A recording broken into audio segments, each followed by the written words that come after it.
And now, with today's prophetic and inspirational program, here's evangelist Martha Sanchez.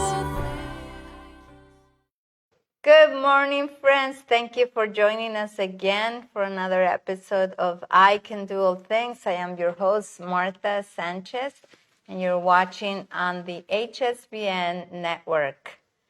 And here we are with Brad Lively again because he's still sharing his testimony. And this is part 5. So, Brad, introduce yourself and then we can get started. I'm Brad Lively, and I'm an executive coach helping businesses and families just secure their foundation and make sure that what they build endures and lasts and expands. Great. Well, from what I remember last time, you were talking about meeting this beautiful woman that God has spoken to you about being your bride, and then we had to stop. So let's pick it up there and share with everyone. That happened at a prayer meeting, and it kind of caught me off guard. And I had told her, because we there was interest there, but I had said, I don't want to begin a relationship that God doesn't start. And so I wanted to hear from God. That's wisdom, Brad. Yes. Not many people do that nowadays, but it's what I had learned after going through what I went through in my last relationship, having to break off, a 2.5-year relationship, which was difficult. And so, so after God spoke to me, and here's another thing, another mistake I made is when God speaks, we oftentimes draw assumptions on what it means and how to go about doing it.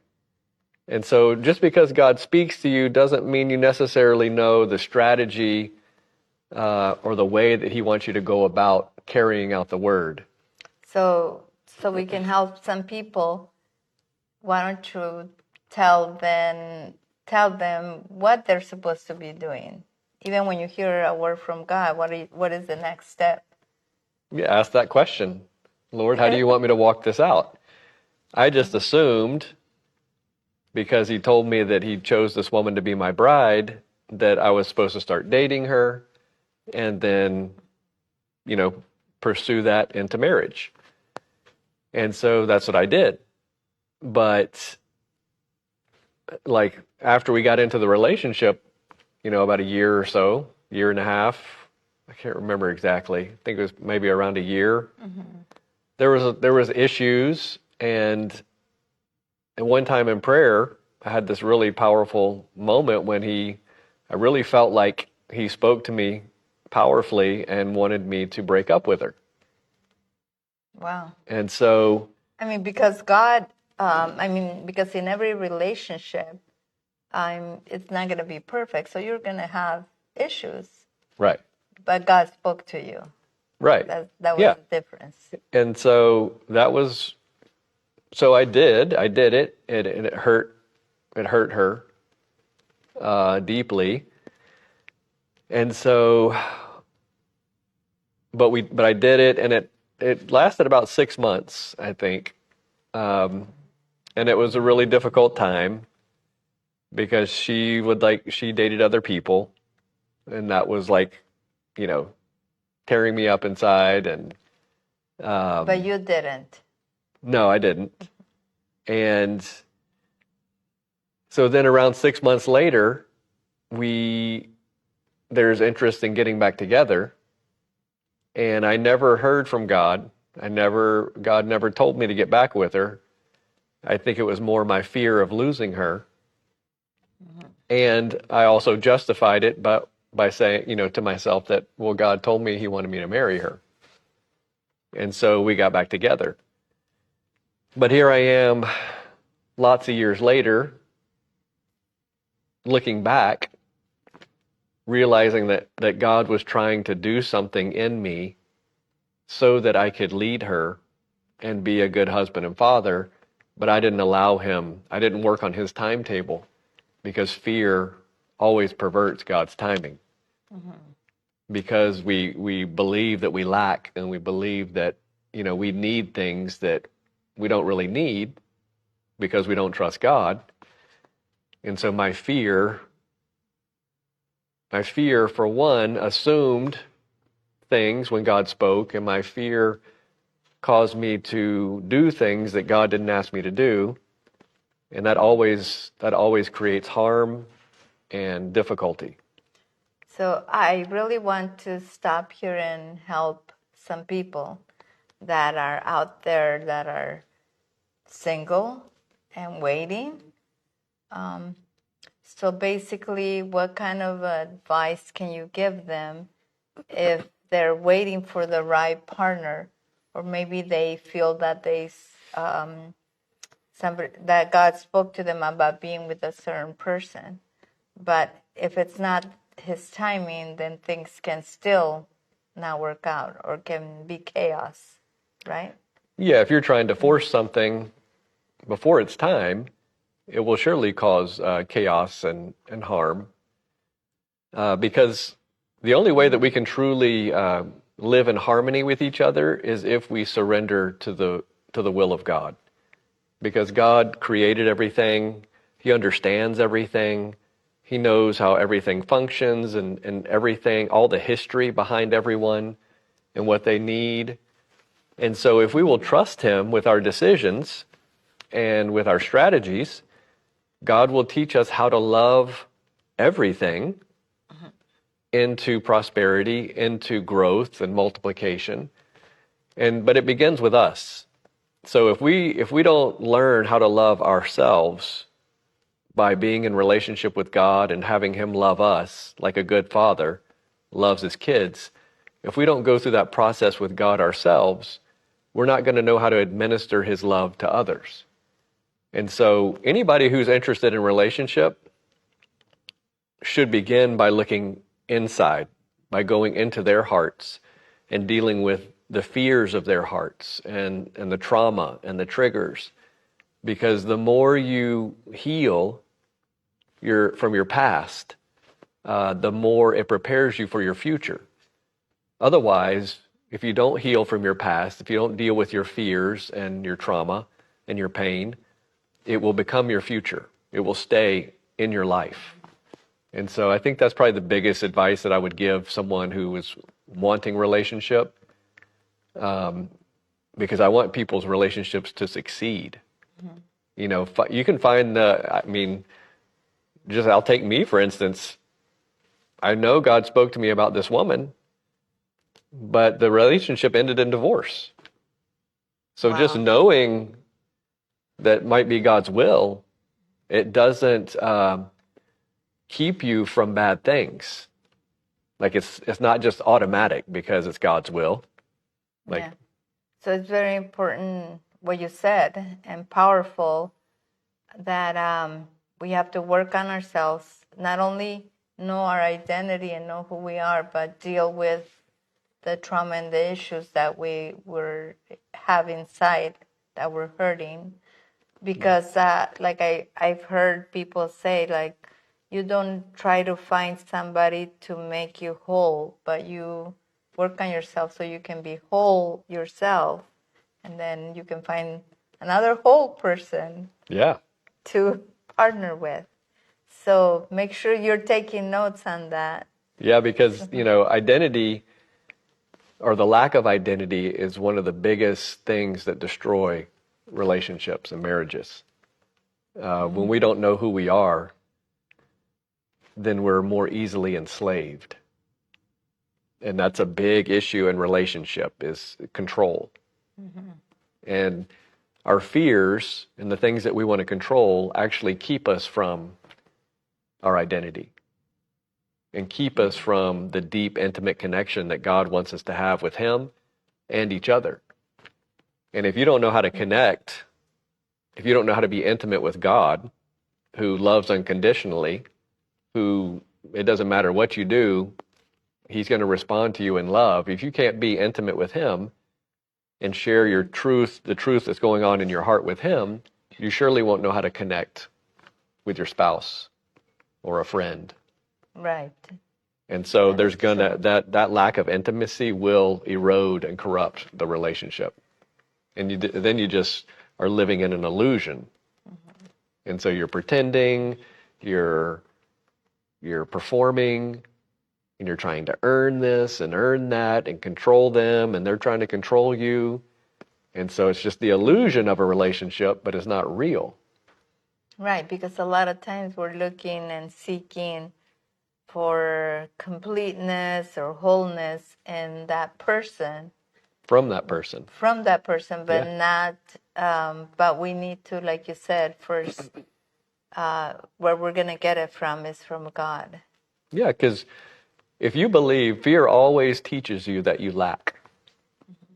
So if you believe that you lack whatever, intellect, beauty, ability,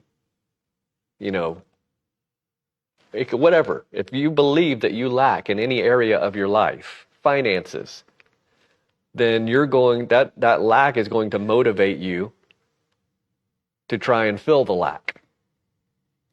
And so a lot of women, and men too, they struggle with beauty. They struggle with their appearance because we live in this culture that is perverting beauty. And it's saying, this is what you have to look like to be beautiful. Look at this woman. Look how many likes she gets. That's beauty. This is what men are looking for. And you start comparing yourself and you're like, well, I'm not beautiful. No man's going to want me. And this lack begins to teach you. And so you're like, I need cosmetic surgery. I need more makeup. I need, and you start going and chasing after all these things that you believe you lack. And then you say you do find a partner. One of the biggest things that women look for is validation from their partner. True. And if the partner doesn't think they're pretty or look pretty, their whole world falls apart and they're totally become a mess. They just become a puddle. Right. But if we know that our beauty or acceptance comes from God, Yeah. then we don't have to You don't need it. We don't need to look for makeup or You can wear those success or things. any other stuff to make us feel good about ourselves. Yeah, you can wear makeup. It's like going to the gym. Are you going to the gym because you need to look a certain way to get the validation that you're seeking? Or are you going to be healthy? I mean, there's nothing wrong with using a little makeup. It's just knowing that your beauty doesn't come from the makeup. Right. And so that's the key. The key. Yeah.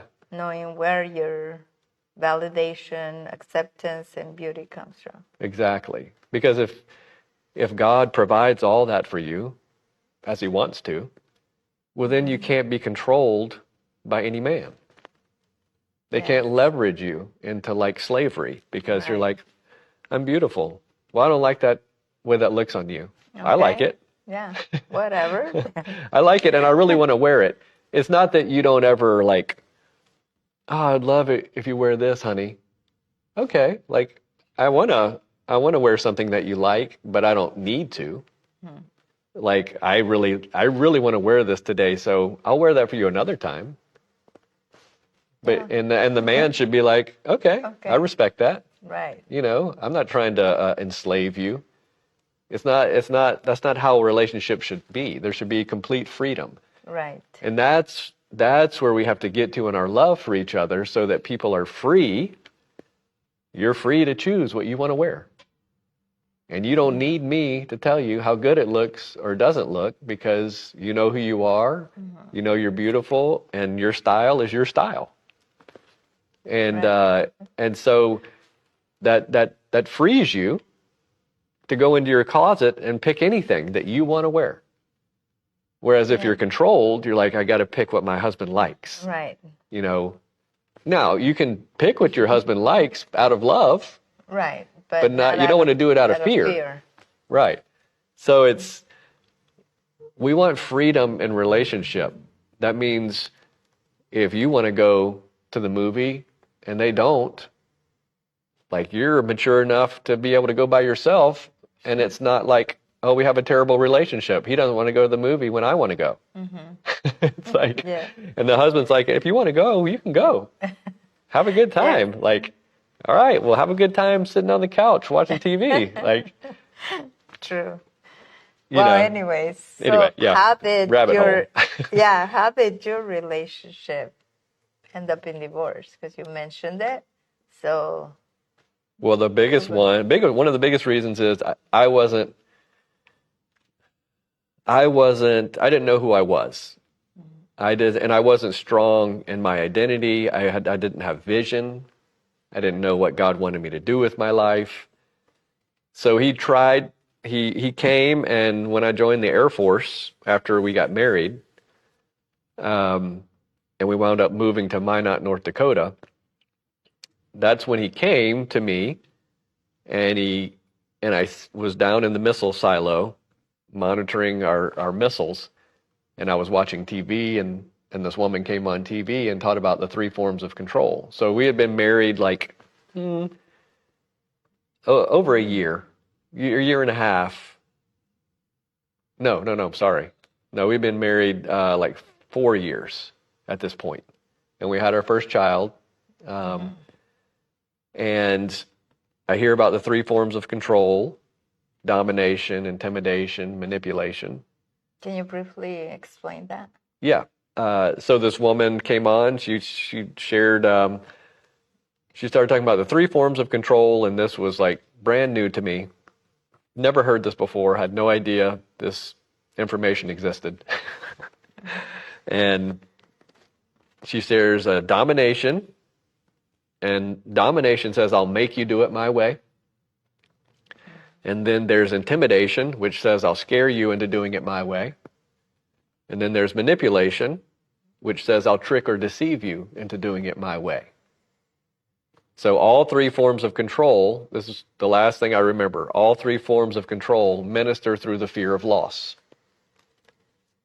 And so what I came to understand that to mean is fear looks for what you're afraid of losing, and then threatens to take that from you if you don't do what fear is asking you to do.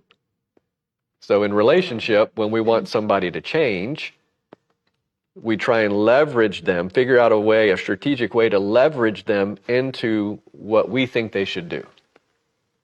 And so we it might begin innocently, like with just a request. And if you get pushback, then you start having to like figure out, well, how can I get them to do this? Because this is what's best for them. You know, I want what's best for them. We do it with our kids too. And so the more afraid we get of them not doing what we want, the more we push on and leverage their fear. Like if they have a fear of rejection, then we begin to, in subtle ways, administer rejection when they don't do what we want. But if they do what we want, we give them acceptance. Do you feel comfortable sharing maybe one incident or event that happened in your marriage that was displayed this type of behavior? Yeah. I probably talked about it in the past, but one of the things that comes to mind is being late. So I was very punctual. My wife at the time struggled all her life, like even before we were married, with being on time. That's all women. Yeah, I'm finding that out. But Not because of me. But I was raised I was disciplined through fear of rejection. You know, if I didn't perform or do well, then there was rejection. Like I felt rejected in subtle ways.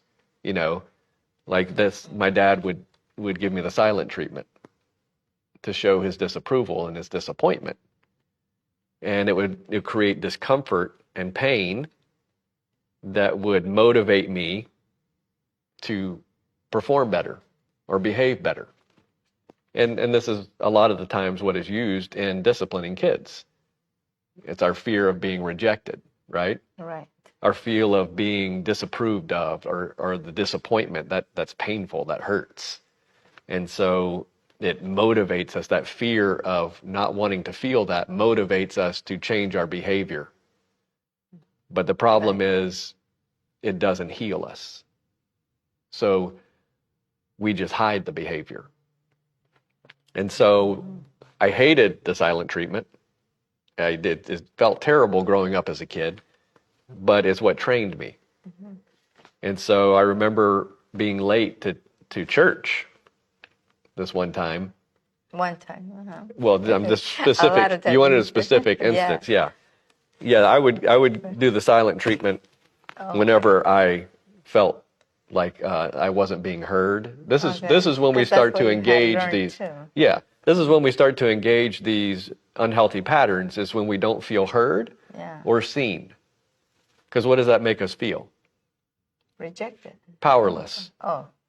Yeah, it makes you feel powerless. Like, this is why parents resort to scare tactics when they don't feel like their child is listening. Well, that makes the parent feel powerless. And so to overcome that powerlessness, they get scary. Yes. And that scariness helps them to feel powerful because it winds up controlling the kid, you know. The kid now is scared, and they feel like they have no choice but to listen. And then when the kid finally listens because the parent got scary, it's like, oh, I'm powerful when I'm scary. Yeah.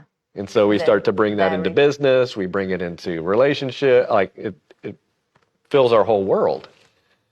But we don't realize that when you get scary, you teach the other person, hey, I don't trust you, and I don't love you. And so the other person feels that message internally and pulls away from you. So you get what you want in the immediate, but over time you lose the relationship. So we were on our way to church, and I was not talking to my wife because I wanted her to feel my disapproval, my disappointment Of being late. of being late. And so in my own way, I was rejecting her, right, by not talking to her. Right. Or giving short one-word answers, you know, just kind of like looking out the other window, you know, just, we've all been there. Yes. And so my point in doing that was to make her feel bad, to basically pressure her fear of rejection or disapproval, leverage that into getting her to be on time next time. But all it did was make her angry, and because she was hurt by it. Because whenever we use fear tactics, we're actually harming the other person. We don't realize that, but it's an abusive energy. Whenever we partner with fear,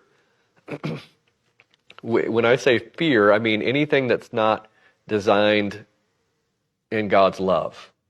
So like the things that come from God's love are patience, kindness, gentleness, self-control, forgiveness, you know, mercy, all these things. Anything outside of that comes from our fear of that not working. So when we don't trust in patience to get the job done, what do? We shift into impatience, which is us partnering with fear and us becoming more scary because we want to get them to do it now. We want them to feel like they have no choice, and we want to leverage their fear of rejection so that they do what we want now. And then we feel powerful, and we got it done, and we feel productive, and this is how we need to do this now, you know? And so we start to, when we want something done and we want it done quickly, we resort to fear. And so it led into this argument, that wasn't good. It didn't produce any good fruit.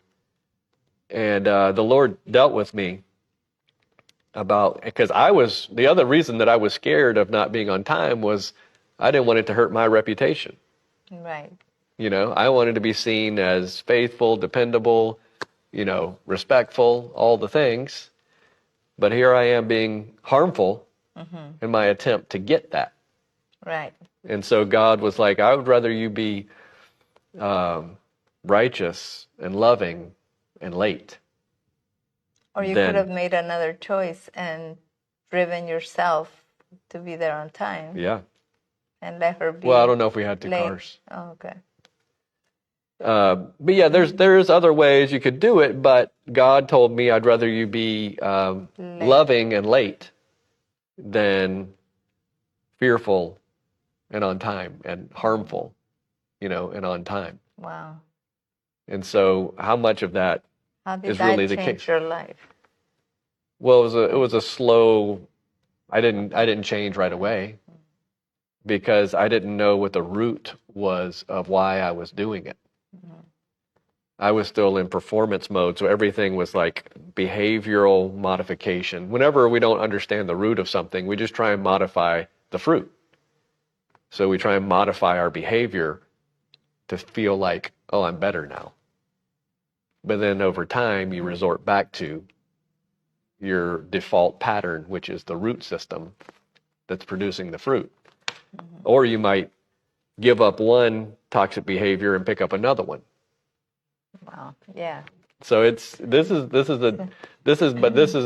worth talking about and spending time on because this is at the root of all relationships, and this is what breaks relationships. Right. And it eventually broke yours. Yes. Right. Yeah. It took a while, but yeah, it did break mine. And we're out of time. So you're going to have to tune in next time to hear the 27-part series. final episode of what happened after your marriage broke and you had to divorce and where you are at now. Don't forget to tune in. Thank you so much for joining us today. Make sure you subscribe so that you can get notifications and follow us on Instagram and Facebook, and we'll see you next time. Take care. The preceding program was brought to you by the Holy Spirit Broadcasting Network, HSBN Television.